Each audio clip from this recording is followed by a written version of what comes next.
প্রবারণা। প্রবারণা পূর্ণিমা বৌদ্ধ ধর্মাবলম্বীদের পালিত একটি অত্যন্ত প্রধান ধর্মীয় উৎসব, যা আশ্বিনী পূর্ণিমা নামেও পরিচিত। বৌদ্ধ ধর্মাবলম্বীদের নিকট এটি দ্বিতীয় বৃহত্তর ধর্মীয় উৎসব।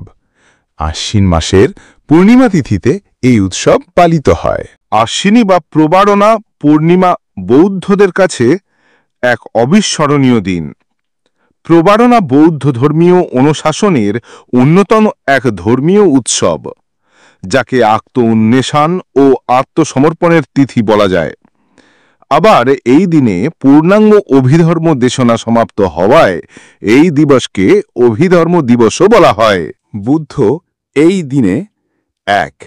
তরবারি দিয়ে চুলের গোছা কেটে নিয়ে মনে মনে অভিষ্ঠান করলেন, যদি বুদ্ধ হওয়ার মতো গুণ আমার মধ্যে থেকে থাকে, তাহলে ঊর্ধ্বদিকে নিক্ষিপ্ত চুলের গোছা মাটিতে না পড়ে আকাশে স্থিত থাকুক। 2. মহাকরুণাঘম ত্রিলোকপূজ্য সম্যক সম্বুদ্ধ এই দিনে স্বর্গ থেকে সাংকাস্য নগরে অবতরণ করেছিলেন। 3. তিনি তার মাতাকে তাবতিংশ স্বর্গে গিয়ে ধর্মদেশনা প্রদান করেন। 4.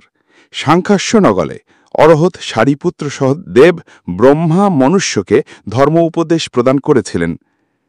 5.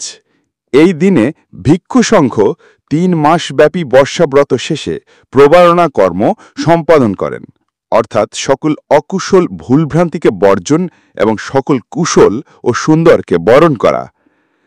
6. এই দিনের পর থেকে মাসব্যাপী কঠিন চিবর দানানুষ্ঠান শুরু হয়, তাই সারা বিশ্বের বৌদ্ধ ধর্মাবলম্বীদের কাছে এ দিন অতীব পবিত্রতম ও গুরুত্ববহ। প্রবারণা শব্দের পালি আবিধানিক অর্থ নিমন্ত্রণ, আহ্বান, মিনতি, অনুরোধ, নিষেধ, ত্যাগ, শেষ, সমাপ্তি, ভিক্ষুদের বর্ষাবাস পরিসমাপ্তি, বর্ষাবাস ত্যাগ, বর্ষাবাস ত্যাগের কার্য অথবা শিষ্টাচার, বিধি, তৃপ্তি বা সন্তুষ্টির বিষয়, ক্ষতিপূরণ, প্রায়শ্চিত্ত, ঋণ পরিশোধ প্রভৃতি বোঝায়। বর্ষাবাস সমাপনান্তে ভিক্ষুগণ তাদের দোষ ত্রুটি অপর ভিক্ষুগণের নিকট প্রকাশ করে তারা প্রায়শ্চিত্ত বিধানের আহ্বান জানায়। এমনকি অজ্ঞাতসারে কোনো অপরাধ হয়ে থাকলে তার জন্য ক্ষমা প্রার্থনা করা। এটিই হল প্রবারণার মূল। মহাকারুণিক বুদ্ধ শ্রাবস্তীর জেতবনে অনাথপিণ্ডিক আরামে অবস্থান করার সময় কোশুল রাজ্যে বহু সংখ্যক সংদৃষ্ট এবং প্রগাঢ় মিত্র ভাবাপন্ন ভিক্ষু এক আবাসে বর্ষাবাস করছিলেন। ভিক্ষুগণের মনে এই চিন্তা উদয় হল, আমরা কোন উপায় অবলম্বন করলে সমগ্রভাবে মনানন্দে, নির্বিবাদে ও নিরাপদে বর্ষাযাপন করতে পারব এবং ভিক্ষান্ন সংগ্রহেও কোনো অসুবিধা হবে না। আবার তাদের মনে এই চিন্তা উদয় হল যে, যদি আমরা পরস্পর আলাপ আলোচনা না করি, তাহলে আমাদের বর্ষাবাস যাপন সুখকর হবে। আমাদের যিনি প্রথম গ্রাম হতে ভিক্ষান্ন সংগ্রহ করে প্রত্যাগমন করবেন, তিনি আসন বিছিয়ে রাখবেন, পাদদক, পাদপীঠ, পাদকঠ্ঠলিক স্থাপন করবেন, ভিক্ষান্ন ভাণ্ড ধুয়ে স্থাপন করবেন, পানীয় পরিভোগ্য জলপাত্র স্থাপন করবেন এবং যিনি বরে গ্রাম থেকে ভিক্ষান্ন নিয়ে প্রত্যাগমন করেন, তিনি আহার শেষে ভোজন অবশিষ্টাংশ চিহ্নহীন ভূমিতে অথবা অল্প প্রাণরহিত জলে পরিত্যাগ করবেন, আসন তুলে রাখবেন, পাদদক, পাদপীঠ, পাদকঠ্ঠলিক সামলিয়ে রাখবেন, অন্নমাণ্ড ধুয়ে রাখবেন, পানীয় পরিভোগ্য জলপাত্র ঠিক করে রাখবেন, ভোজনশালা সম্মার্জন করে রাখবেন। আর যিনি পানীয় জলের কলসি, পরিভোগ্য জলের কলসি অথবা পায়খানার জলপাত্র জলশূন্য দেখে তা জলপূর্ণ করে রাখবেন। যদি জলপাত্র অতিরিক্ত ভারী হয়, তাহলে হাতের সংকেতে অন্যকে আহ্বান করে ধরাধরি করে স্থাপন করবেন, কিন্তু তার জন্য বাক্যোচ্চারণ না করে, তাহলে আমরা সমগ্রভাবে মনানন্দে, নির্বিবাদে ও নিরাপদে বর্ষাযাপন করতে পারব এবং ভিক্ষান্ন সংগ্রহেও কোনো অসুবিধা হবে না। অনন্তর ওই ভিক্ষুগণ পরস্পর আলাপ আলোচনা থেকে বিরত থাকলেন এবং এইভাবে বর্ষাবাস শেষ করে বুদ্ধ দর্শনের জন্য শ্রাবস্তীতে আসেন। বর্ষাবাস সময় তারা কিভাবে অতিবাহিত করেছেন, বুদ্ধের এমন এক প্রশ্নের জবাবে ভিক্ষুরা বললেন, ভগবান, আমরা নিরুদ্বেগে ছিলাম এবং সমগ্রভাবে মনানন্দে নির্বিবাদে ও নিরাপদে বর্ষা যাপন করতে পেরেছি এবং ভিক্ষান্ন সংগ্রহেও কোনো অসুবিধা হয় নাই। ভগবান বুদ্ধ আবার জিজ্ঞাসা করলেন, তোমরা কিভাবে সমগ্রভাবে মনানন্দে নির্বিবাদে ও নিরাপদে বর্ষাবাস যাপন করেছ এবং কিভাবে ভিক্ষান্ন সংগ্রহেও কোনো কষ্ট পাও নাই, ক্লিষ্ট হও নাই? তখন ভিক্ষুগণ পূর্বের ঘটনা বুদ্ধকে জ্ঞাত করলে বুদ্ধ বললেন, হে ভিক্ষুগণ, তোমরা প্রতিকূলভাবে বর্ষাবাস সমাপ্ত করে অনুকূলভাবে সমাপ্ত করেছ বলে কিভাবে মনে করছ? পরস্পর শত্রুর ন্যায় বর্ষাবাস করে সুখে করেছ বলে মনে করছ?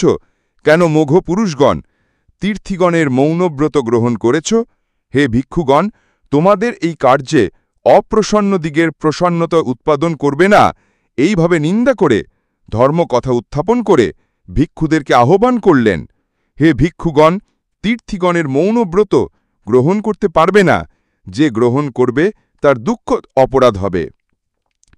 হে ভিক্ষুগণ, আমি অনুজ্ঞা করছি, বর্ষাবাসী ভিক্ষুগণ দৃষ্ট, শ্রুত এবং আশঙ্কিত বিষয়ে প্রবারণা করবে।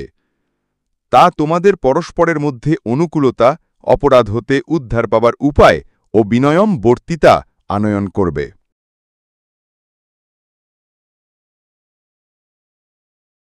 মহাকারণিক বুদ্ধ ১০৯ মহাশাল আষাঢ়ী পূর্ণিমা তিথিতে শ্রাবস্থির গণ্ড নামক উদ্যান পালকের দানকৃত আমের শরবত পান করে গণ্ডকে দিয়ে আমের আঁটিটি ওই স্থানে রোপণ করার পর শাস্তা শিকারে হাত ধৌত করলেন।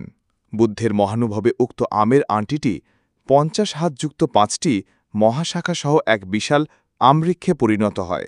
বুদ্ধ সেই গণ্ডবাম্ব বৃক্ষমূলে যমক প্রতিহার জরিদ্ধি প্রদর্শন করে তার মাতাকে ধর্মদেশনা প্রদান করার জন্য তাবতীন্দ্র স্বর্গে গমন করত। পারিজাত বৃক্ষমূলে পাণ্ডুকম্বল শিলাতে বর্ষাবাস উদযাপন করেন। সেখানে ৩ মাস অবস্থানের পর সপ্তম বর্ষাবাস সমাপ্ত হওয়ার সপ্তাহ আগে ৩৬ যোজন পরিব্যাপ্ত পরিষদ মহামৌধল্যায়ন স্থবিরকে কখন বুদ্ধ স্বর্গ থেকে অবতরণ করবেন জিজ্ঞাসা করেন। মহামৌধল্যায়ন স্থবিরও তাবতীন্দ্র স্বর্গে গমন করত। মহাকারণিক বুদ্ধ কখন অবতরণ করবেন জিজ্ঞাসা করলে বুদ্ধ মহাপ্রবারণার দিন সাংকাস্যনগরে অবতরণের কথা জানান। শাস্তা বর্ষাবাস আনতে প্রবারণা করে মর্তভূমিতে ফিরে আসার অভিপ্রায় দেবরাজ ইন্দ্রের নিকট ব্যক্ত করেন। দেবরাজ ইন্দ্র দৈব প্রভাবে সুবর্ণময়, মণিময় এবং রজতময় ৩টি সোপান নির্মাণ করলেন, যার পাদদেশ সাংকাস নগরদ্বারে প্রতিষ্ঠিত করলেন এবং শীর্ষ দিক রাখলেন সুমেরু পর্বতের চূড়ায়। দক্ষিণ দিকে সুবর্ণময় সোপান দেবতাদের জন্য, বাম দিকে রজতময় সোপান মহাব্রহ্মাদের জন্য এবং মধ্যে মণিময় সোপান তথাগতের জন্য। শাস্তা সুমেরু পর্বতশীর্ষে দাঁড়িয়ে দেবলক্ষতে অবতরণের সময় যমক প্রতিহার জরিদ্ধি প্রদর্শন করে ঊর্ধ্বদিকে অবলোকন করলেন। ব্রহ্মলোক পর্যন্ত তার দৃষ্টিগোচর হল। অধোদিকে অবলোকন করলেন। অবিচি নরক বা নরক পর্যন্ত তার দৃষ্টিগোচর হল। দিক বিদিক অবলোকন করলেন। অনেক শত সহস্র চক্রবাল তার দৃষ্টিগোচর হল।